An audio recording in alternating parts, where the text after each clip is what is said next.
जय श्री कृष्णा दोस्तों, आपको हमारे चैनल नैतिक प्रेरणा में स्वागत है। दोस्तों, नीति शास्त्र के अनुसार अपनी पत्नी की यह दो चीजें छूने और चूमने से अपार धन की प्राप्ति होती है। आखिर औरत का वह कौन सा अंग है जिसे रोजाना बेशर्म होकर छूने ने और चूमने से अचानक अपार धन की प्राप्ति होने लगती है? जो भी मर्द औरत का यह अंग छूता या चूमता है, उसके घर में सदा माता लक्ष्मी का वास रहता है और माता लक्ष्मी की कृपा सदैव ही बनी रहती है। आज हम आपको एक सच्ची कहानी के माध्यम से बताएंगे कि औरत का वह कौन सा अंग है जिसे हर पुरुष को छूना और चूमना चाहिए। लेकिन इससे पहले दोस्तों, आप हमारे चैनल पर नए हैं तो चैनल को सब्सक्राइब करें और कमेंट में जय श्री कृष्णा अवश्य लिखें। दोस्तों, एक समय की बात है, एक गांव में एक मजदूर रहता था। उसका नाम रामू था। उसके घर में उसकी पत्नी व 3 लड़के थे। उसकी पत्नी का नाम गरिमा था। वह अपनी पत्नी से बहुत ही ज्यादा परेशान था, क्योंकि उसकी पत्नी बात बात पर हमेशा उसे ताना देती थी। एक तो घर में खाने के लिए कुछ नहीं, और ऊपर से पत्नी के ताने। रामू बहुत परेशान हो गया था। उसे कुछ समझ नहीं आ रहा था कि अब मैं क्या करूं।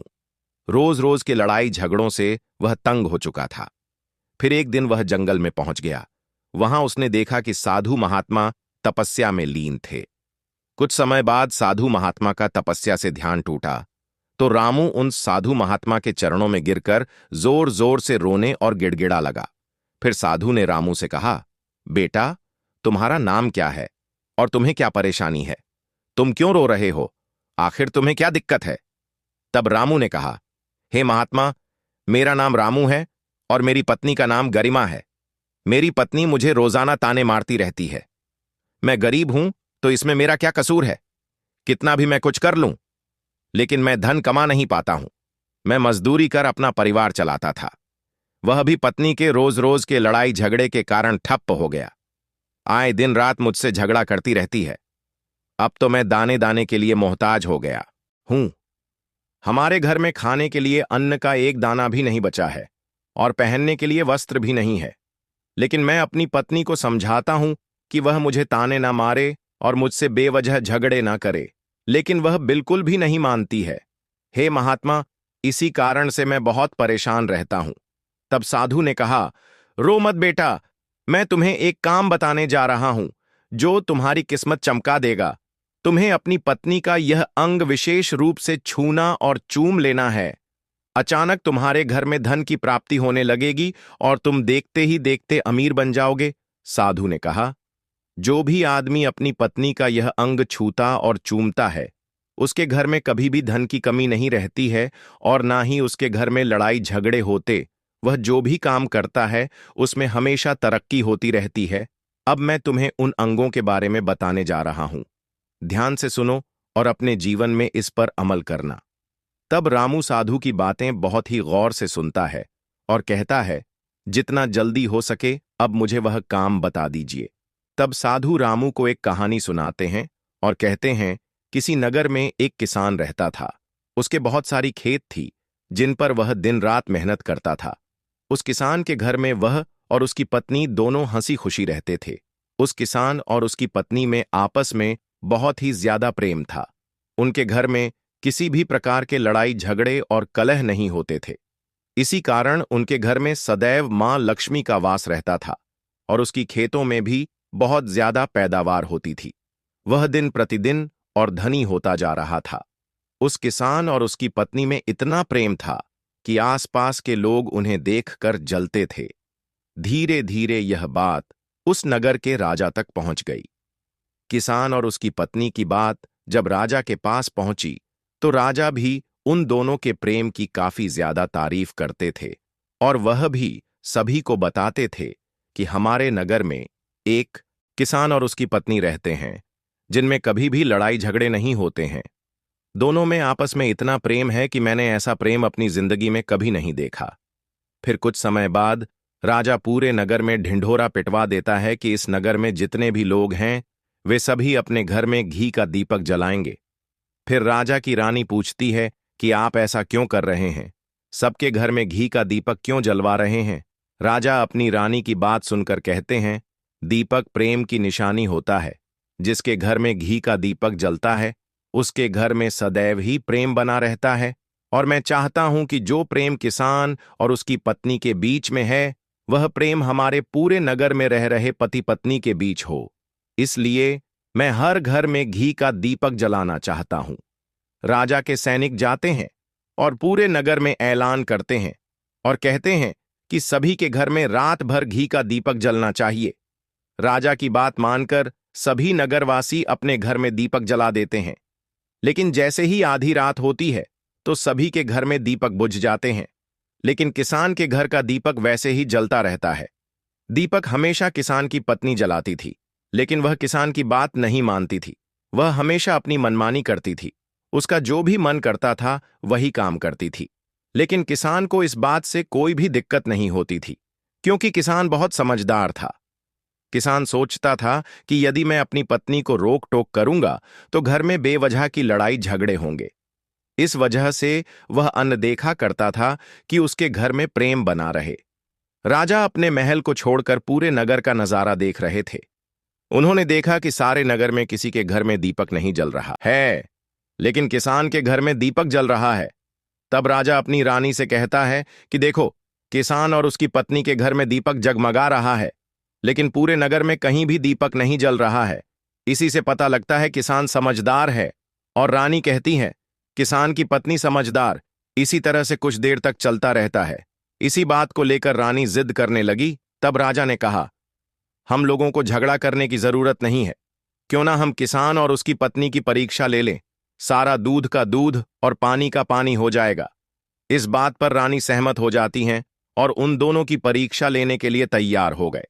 तब राजा अपने महल में जाता है और एक सैनिक को बुलाता है और सैनिक से कहता है कि तुम किसान के पास जाओ। उस समय किसान की पत्नी खेतों में गई हुई थी, लेकिन किसान की तबीयत कुछ ठीक नहीं थी। इस वजह से वह खेतों पर नहीं गया था। फिर उसी समय वह सैनिक किसान के घर पहुंच जाता है और किसान से कहता है, मैं राज दरबार से आया हूं और मुझे राजा साहब ने भेजा है। आपके पास राजा का समाचार लेकर आया हूं। तब किसान कहता है, ठीक है, आप मुझे बताओ, राजा साहब ने मेरे लिए क्या संदेश भेजा है। फिर सैनिक कहता है, किसान, राजा साहब ने यह कहा है कि यदि तुम अपनी पत्नी को छोड़ देते हो तो राजा साहब आपको बहुत सारे हीरे मोती और साथ में तुम्हारी जमीन से कई गुना ज्यादा जमीन उपहार में देंगे। इसके अलावा राजमहल का आधा हिस्सा भी दिया जाएगा। तो फिर किसान कहता है, राजा से जाकर बोलो कि आप मुझे पूरा राजमहल भी क्यों ना दे दो, लेकिन मैं अपनी पत्नी को नहीं छोड़ूंगा। जाओ, अपने राजा साहब से कह दो कि किसान ने ऐसा कहा है।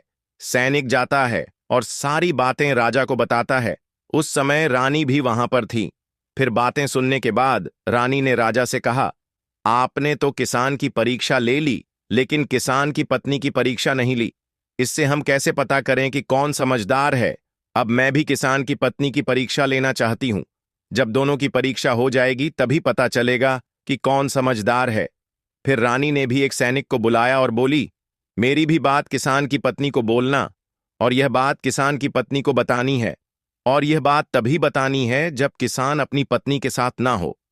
सैनिक ने रानी साहिबा से पूछा, क्या बात बतानी है। फिर रानी ने सैनिक को सारी बात बता दी। सैनिक किसान के घर गया और आवाज लगाई। किसान की पत्नी बाहर आई और पूछी, क्या हुआ। सैनिक ने कहा, मैं राजमहल से आया हूं। रानी साहिबा ने मुझे भेजा है। रानी साहिबा ने कहा है कि यदि तुम किसान को मार देती हो तो तुम्हें बहुत सारे हीरे मोती और आधा राजमहल का हिस्सा मिलेगा, और जितनी जमीन तुम्हारे पास है उससे भी 2 गुनी जमीन रानी साहिबा तुम्हें देंगी। यह सुनकर किसान की पत्नी तैयार हो गई और बोली, ठीक है, यदि रानी साहिबा मुझे यह सब देंगी तो मैं अपने पति को मार दूंगी। सैनिक ने पूछा, लेकिन रानी को कैसे पता चलेगा कि तुमने अपने पति को मार दिया है। किसान की पत्नी ने कहा, मेरे घर में जो दीपक जल रहा है, जब मैं किसान को मार दूंगी तो उसे बुझा दूंगी, तब आपको पता चल जाएगा कि मैंने किसान को मार दिया है। सैनिक किसान की पत्नी की बात सुनकर राजमहल में गया और रानी को सारी बात बता दी। किसान की पत्नी की बात सुनकर रानी बहुत अचंभित हो गई और राजा और रानी को स्त्री जाति से नफरत हो गई। उसी समय राजा ने सैनिकों को बुलाया और कहा, मैं चाहता हूं कि मेरी और मेरी पत्नी के कारण किसान की जान ना जाए। तुम लोग ऐसा करो कि किसान के घर जाओ और सारी बातें बता दो और उस किसान को बचा लो, वरना किसान की पत्नी उसे मार देगी। उधर सैनिक किसान के घर जाते हैं और सोचते हैं कि किसान की पत्नी किसान को रात में मारेगी और दिया बुझाएगी। उससे पहले हम किसान के घर पहुंच जाते हैं और किसान की जान बचा लेते हैं। जैसे ही राजा के सैनिक किसान के घर पहुंचे, उन्होंने देखा कि किसान तो मरा पड़ा है। सैनिक ने किसान की पत्नी से कहा, तुमने तो कहा था कि किसान को रात में मारोगी, लेकिन तुमने किसान को पहले ही क्यों मार दिया? किसान की पत्नी ने कहा, किसान को तो मुझे मारना ही था, रात में तो मुझे दीपक बुझाना था, इसलिए मैंने किसान को दिन में ही मार दिया। फिर सैनिक किसान के घर से राजमहल गए और राजा और रानी को सारी बातें बताई। राजा और रानी सैनिक की बात सुनकर क्रोधित हो गए और किसान की पत्नी को बंदी बनाने का आदेश दिया। सैनिक किसान के घर गया और किसान की पत्नी को बंदी बनाकर ले आया। फिर राजा ने किसान की पत्नी से पूछा, तुमने ऐसा क्यों किया? तुम लालची औरत हो, तुम्हें पैसे से प्यार है? किसान की पत्नी ने जवाब दिया, मुझे तो किसान को पहले ही मारना था, मैं तो कोई बहाना ढूंढ रही थी, क्योंकि किसान की आदत बहुत खराब थी, वह मेरे साथ बहुत बुरा व्यवहार करता था। राजा ने पूछा कि किसान तुम्हारे साथ ऐसा क्या करता था? किसान की पत्नी ने जवाब दिया, वह मेरी नाक का ऊपरी हिस्सा अपने उंगली से छूता था। इसके अलावा किसान एक काम और करता था, वह मेरे कान का पिछला हिस्सा अक्सर अपनी होंठों से चूमता था। राजा ने पूछा, जब तुम गरीब थे तब किसान तुम्हारे साथ ऐसा करता था? किसान की पत्नी ने जवाब दिया, नहीं महाराज, तब ऐसा नहीं करता था।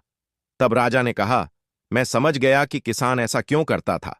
फिर साधु ने रामू से पूछा, क्या तुम्हें समझ में आया कि औरत का कौन सा अंग छूने और चूमने से लोगों को अचानक धन की प्राप्ति होती है? रामू ने कहा, नहीं महात्मा, मुझे अभी भी कुछ समझ नहीं आया। तब साधु ने कहा, अगर अभी भी समझ नहीं आया तो मैं एक बार फिर से बताता हूं। किसान अपनी पत्नी के साथ जो काम करता था वह था उसके नाक के ऊपरी हिस्से को अपनी उंगली से छूना। जिस भी मनुष्य के घर में पैसों की कमी हो, उसे अपनी पत्नी के नाक के ऊपरी हिस्से को जरूर छूना चाहिए। औरत के नाक के ऊपरी हिस्से को बहुत शुभ माना जाता है और जो भी पुरुष यह काम करता है वह बहुत धनवान बन जाता है। दूसरा काम है, जो भी पुरुष औरत के कान का पिछला हिस्सा अपने होंठों से चूमता है, उसके किस्मत के द्वार खुल जाते हैं और उसे अचानक धन की प्राप्ति होने लगती है। ऐसा इसलिए होता है क्योंकि औरत के कान के पिछले हिस्से में माता लक्ष्मी का वास होता है और जब ऐसा करते हैं तो माता लक्ष्मी प्रसन्न हो जाती हैं और अपार धन देती हैं। आप लोग एक बात जरूर सुने होंगे कि औरत ही माता लक्ष्मी का रूप होती है। यही वजह है कि इस संसार में जो भी पुरुष यह पवित्र काम करता है उसका घर धन धान्य से भर जाता है। और जब आप ऐसा काम करें तो अपनी पत्नी को सारी बात बता देनी चाहिए, नहीं तो आपके जीवन में अनर्थ हो सकता है।